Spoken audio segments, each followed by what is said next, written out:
Hi, welcome to House and Home Chat Real Estate Real Talk with Dena and Chris. I'm Chris Breitenbach. And I'm Dena Mathis, and we have got a really fun program for you today. We have Nancy Groh joining us. Nancy is an influencer. She's an interior designer with Hydrangea House Décor, and we're going to be discussing 3 different ways to style your coffee table today. Then in Real Talk, Dena and I will be discussing how creating staging vignettes is actually a great way to sell your home for top dollar.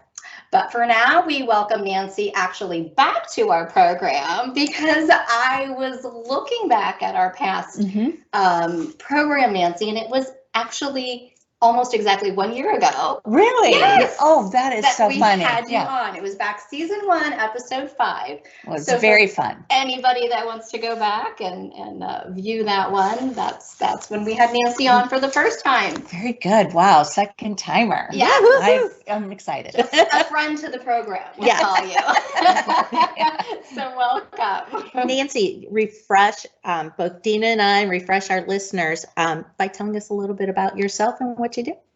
So I, like they said, I'm a decorator and I have an Instagram account, Hydrangea House Décor, where luckily I get to be an influencer and then,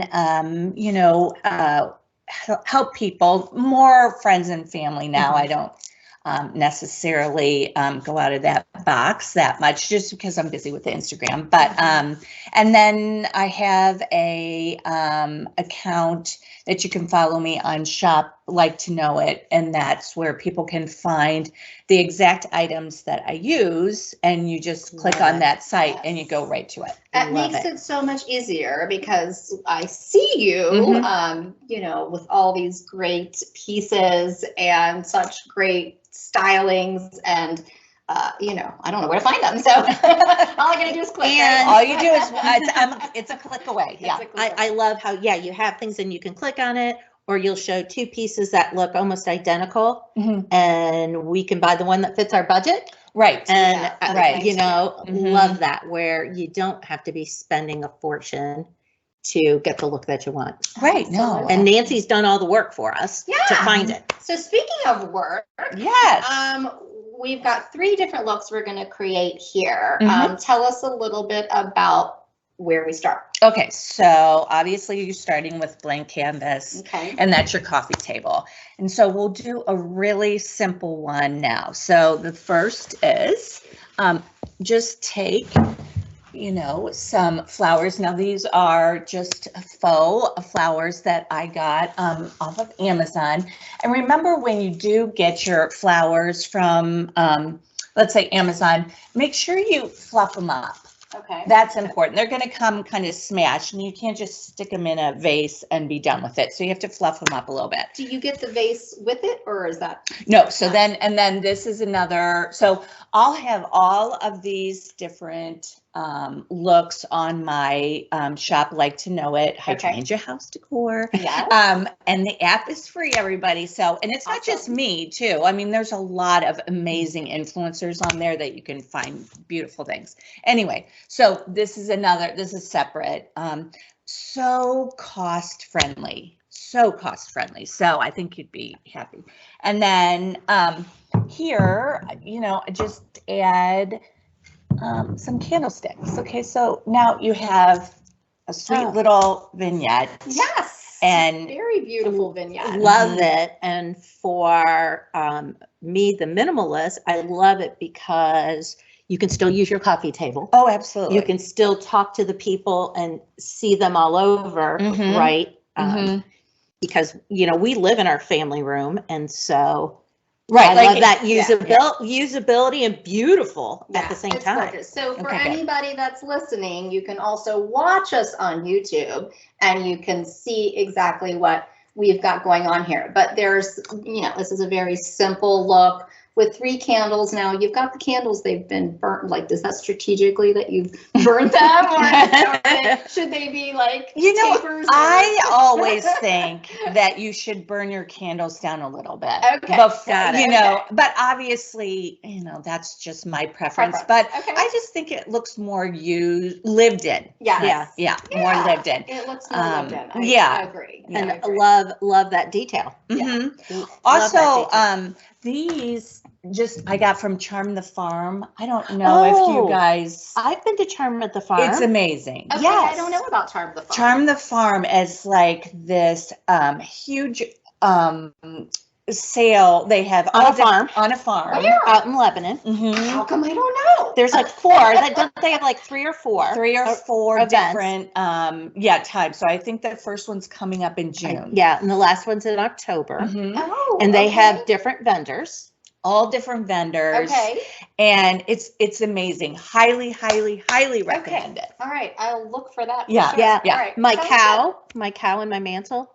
That came from Charm there? at the Farm. Yeah. So Well, anyway. All right, very good. There you have it. So look number 1. Okay. Look number 1. Look Very, number 1. very simple. So we're taking look number 1 away Mhm. and bringing in, I will hand you Thank you. these items and you can explain to us what you have here. Okay. So again, super easy. So we've got a theme here. It's always with the floral, right? I think the floral looks pretty. So that's, I always like to add some sort of greens. Mhm. So again,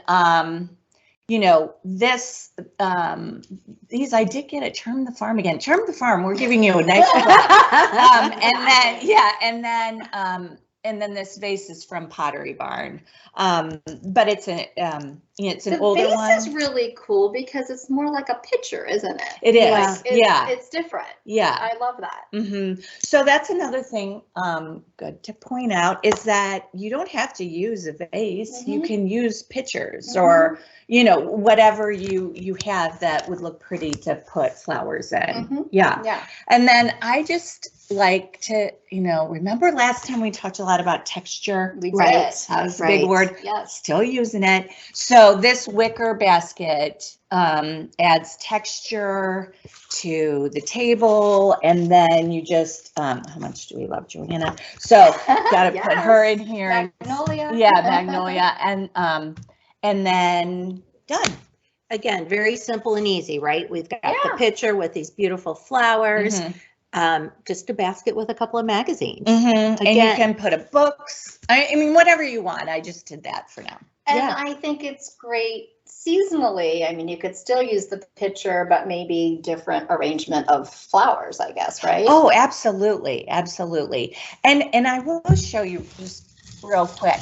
When you do the flowers, you like a lot of times you have to, I mean, probably everybody knows this, but just in case, you have to fold it up. Okay. Okay. And I wouldn't cut it all the time because you never know which different vessels you're going to use. Yeah, that's a good So point. just bend it and then, stick it in there and fluff it up and Fluffing is important because absolutely. there's so many important. times, like you go to a person's home or something, and you're right. It's like they took the flowers and they just the same way that they got them, they displayed them, and you really have to kind of zhuzh it up a little bit. So unlike real flowers, right? Because when I get real flowers, I cut my stems so that they absorb the water better. Exactly. These we're just going to bend the bottoms, and actually probably helps it stay in place more. Well, it does. Because it gives it some thickness too at the bottom. Yeah, I mean it's bugging me right now because it's not completely perfect. We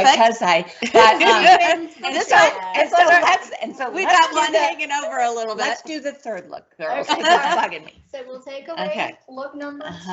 That's a great look, and bring in the third look, which is a little bit more complex, it looks like. Yes, it is. Oh, I love these colors. Okay, so let's just, sorry, Chris. We'll put this just right here, and I'm going to show you exactly how I did it. Okay. So we're starting with a big wooden tray. So you start your base is the big wooden tray, and then it's just what to put in it. So I always think putting books is really important because it adds layering. Okay. And so let's take those candlesticks. And so I'm going to then layer on top. So you have kind of that look. Now, this is what I did. So when you're layering, take your largest candlestick and put it down. Okay, like in the forefront or behind, or does it matter? So it doesn't matter. It just, you just don't want the big, you know, I see. the large Got ones. it. So you want them to kind of all be the same size. Okay. Also decorating in odds. Okay. You know, like how you plant in odds, you kind of decorate in odds. So there you have your candlesticks. And then I just did, again, the floral hydrangeas. Gotta bring some. Hydrangeas. I mean, if Which is one of my favorite flowers. Yeah. And again, these are all, you know, artificial flowers just because they stay longer. But in the summer, if you know, of course you can use. If you have a garden and you want to change them out. Perfect. A few days, Yes. right? And then I just found this antiquing, this so bowl. pretty. It's gorgeous. It's really pretty, and it's kind of the same colors. Yes. So okay, now you kind of have a theme. You have your color scheme. Yes. And so it's like the blues, and of course we're working off of this couch. The sofa A that very we're muted. sitting on ties it all in. So tell us a little bit about the color. That's do you know, how many colors do you want to bring in, or not many? You just want to marry it to the space? Or well, I would say try to do 3 different shades. Okay. Shades and of the same. and so you can do shades of blue, shades of browns, as long as they're kind of the same color tone, you know. So obviously I don't have anything bright here. Right. They're all muted, as Chris said. So it's just the muted tones. So I did muted blues and creams and tans. Oh, yes. And then It just works. Well, thanks. Well, especially we've got a backdrop, right, of a velvet teal couch. Right. And so having those muted tones in front is the perfect accent. Good. Yes, that was my goal. And then this little planter, so this is like a dark gray, and behind us, you can't see it on camera, but my wall is a dark gray. So that kind of just brings it all together. Yeah, speaking of the colors, it does just bring all the colors from the coffee table into your whole space. Yeah, we love it. Love it. Good. Love it. So hopefully that helps. Just give you some ideas. It helps. And if you, again, want to get a visual of this, you're going to have to watch us on our YouTube channel. But this is, you know, 3 wonderful looks. I think they're very easy for even a novice to create, as long as we follow your steps and perhaps buy the right things, because I think it becomes challenging when you go to the store and you're looking at, you know, a myriad of items on a shelf, right? And then you're not picking things that are the same tones, or, you know, pieces that marry together well. Right. So again, I'm going to go back to following Nancy, because that is, for me personally, that's a great spot for me to see it and visualize it and be able to do it. Exactly. Because otherwise I walk into a place and I'm overwhelmed, or to have the thought of, oh my gosh, I have to go to more than one place. Right. I just can't, picture it and I can't see it. So there you are, everybody. Our small business shout out goes to Nancy Grow at Hydrangea House Décor. You want to follow her, like her, subscribe to her channel, and get all these great styling tips and so much more. Great. Thanks. Nance, thanks for joining us. Thank you, Nancy. Yeah, thank you. So it was much fun. It was always. fun. Always. Switching gears into real talk, Dena and I thought we would talk a little bit about staging and how creating these vignettes in your home can help sell your home for top dollar. Yeah, and you might be thinking, in this market where things are selling like hotcakes these days, who needs to stage? But the truth is that buying is such an emotional purchase, right? And the greater connection that the buyer makes with your home, the more apt they are to offer more money. So in a market where it's challenging, you're looking to just differentiate your home from others, right? Right. But in a market such as this, you really are looking to create that emotional connection with the buyer and hope that they offer you, like we always say, the ridiculous, right? Right. We're looking for the ridiculous. And Dena, you're right. I'm seeing the buyers are going into a home and it's the yes or no decision. It's not I'm going to think about it. I'm going to think about how to use this space. No, it's I'm buying it. I'm not buying it. And how much exactly am I buying it for? And that is really all about the greater the emotional connection, the better. Absolutely. For the seller, right? So, we're talking about vignettes, and maybe our listeners don't know exactly what we mean by a vignette. So what are your thoughts on that? So, a vignette is actually just a small grouping of objects that tells a story, right? And that's what tugs on those emotions. And you can create a vignette anywhere. It could be something just as small as a shelf, or maybe a special corner or a table, a corner of a bedroom. Right. Could be an area that you create in a vignette. And you're probably doing it in your home and you don't even realize it. Exactly. You may have created vignettes all over your home and you don't even know that you're doing it. But it's either a tiny curated statement or a big statement somewhere in a like a corner that's not been utilized in your space. So where would you start first, Chris? Start first with choose your space. Where is it that is your priority to create a vignette? And, I think for me, a couple of areas, right? And so when you're selling, that's different than living there, right? Correct. Because you're living there, you're just enjoying it. Yeah. You're selling, you want to think what is going to create the emotion for a future buyer. And I'm thinking of an entranceway. We don't talk about a lot that guest bedroom. Yes. Great place. Or my house has a loft. My loft is a great place to create a vignette. Yeah. Maybe a little bigger area than what we think about. Exactly. Maybe it's a space that's been, like you said, underutilized, or maybe it's transitioned over the years and now your loft, I don't know what it looks like, but maybe there's just a lonely chair there. Right. It's a great opportunity to create something special. Right. Again, something that draws people in and tugs at them. Yeah. What would you create in your loft? I go a couple of different directions. Pick one. Pick one. That's important too. That is a really good point in staging. You don't want things to have too many different uses and pull people in too many different directions. Right.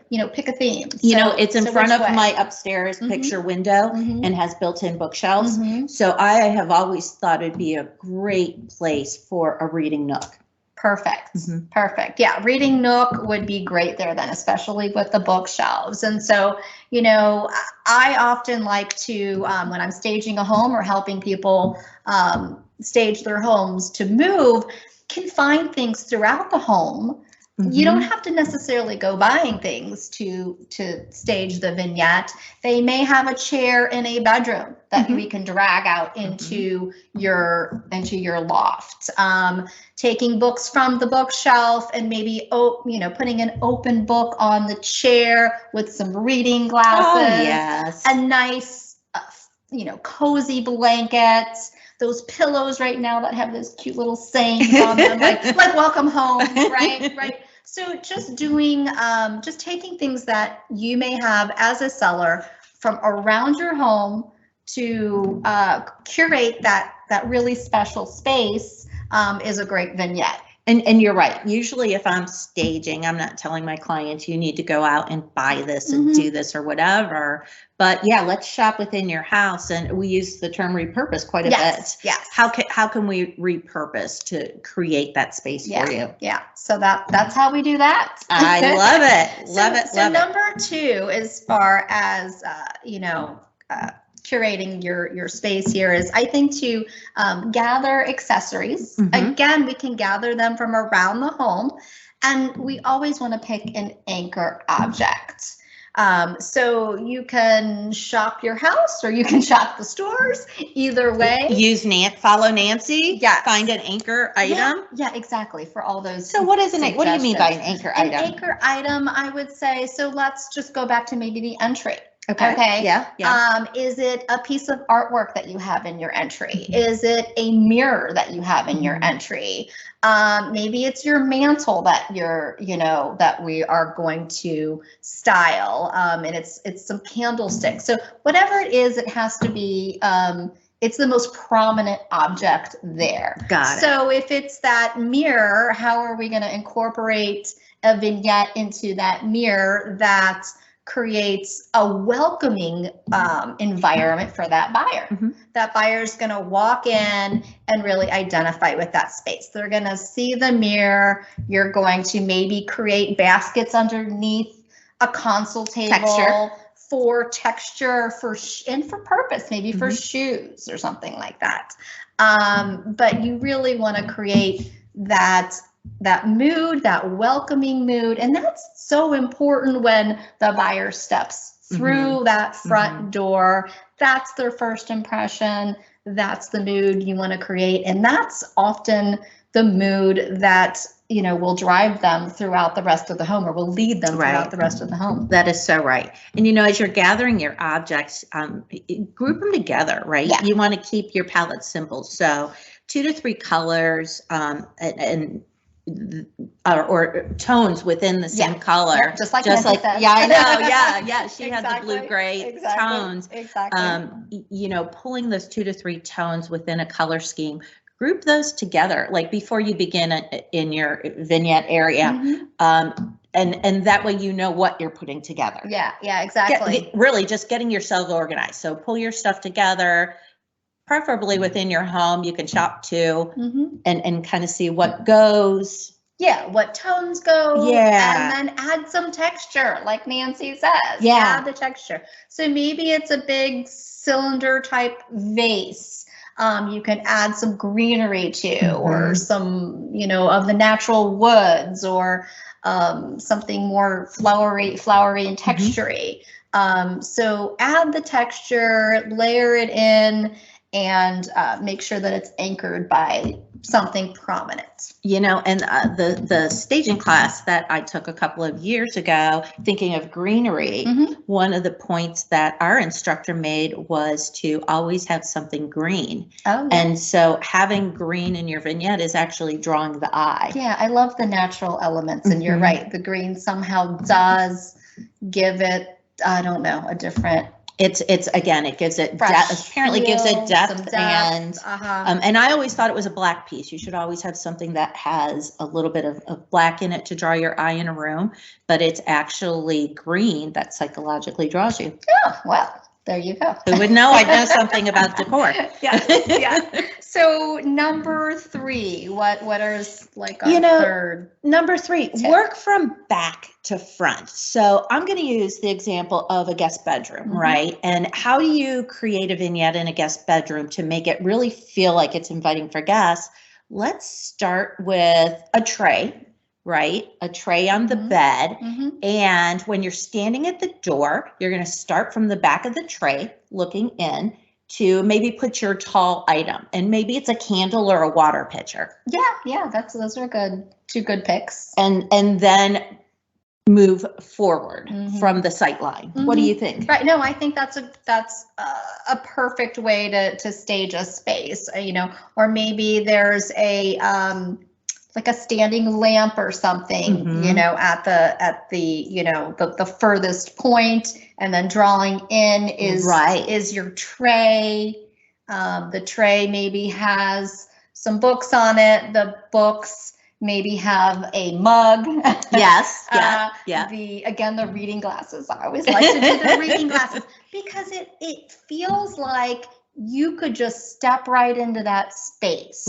Right. It feels inviting. It feels like you just left that space and you're going to come right back to it and you feel at home, right? Right. And you know, we were talking about the reading nook on my left. You're right. Having that lamp, that tall standing lamp at the back, followed by that seating whatever. Right. And then the little table with, you know, Right. the books and the reading glasses Right. on it. What are some other common areas of the house that, you know, always kind of need a little vignette staging, and these these unexpected areas? I think they go a long way. I think in most homes, I find that there is a little bit of a wasted space that could easily become a work from home space. Yeah, especially these days, right? Right. We need several, not just it's one. something that people are thinking about. Yeah. And even if they're back to an office and working, you know, at their office, they still are keeping in the back of the mind, what if I have to work from home again? And yet you go in the homes and you see that little blank space. And so whether it be a corner of a family room, a corner of a bedroom, right, where can you create that vignette? Yeah, that's a great point, is that people need multiple working spaces from home these days. So taking that little bit of wasted space and creating purpose for it is a great vignette. I think right now with the weather, I mean, today not so great, but I mean, just a couple days ago. Another great day. Yeah, but we're drawing ourselves outside. Yeah. So creating a vignette outside on your patio, for example, really creating that theme where you put out, you know, your prettiest acrylic tray and some glasses and a lemonade pitcher and some really comfortable seating and pillows, or maybe you have a fire pit and you stage a little s'mores bar or something like that. Those are vignettes that really help the buyer identify with the home. Exactly. So that's what we're talking about, and right? For people who have young children, right, it could be a play space. Yeah. You know, don't be afraid of toys. You live in your home. You have I agree. And you don't have to be void of all of that, right? No, because if you have somebody coming through and you know, you're trying to reach out to them, they want to see that their kids can play in a home. That's a great point. So opening up like a game or something, where right, game space, popping some popcorn. These are all really great vignettes. Yes. But anyway, moving on to our fourth and final point in creating a vignette is really just to stand back, admire what you've created, and maybe just do a little bit of editing.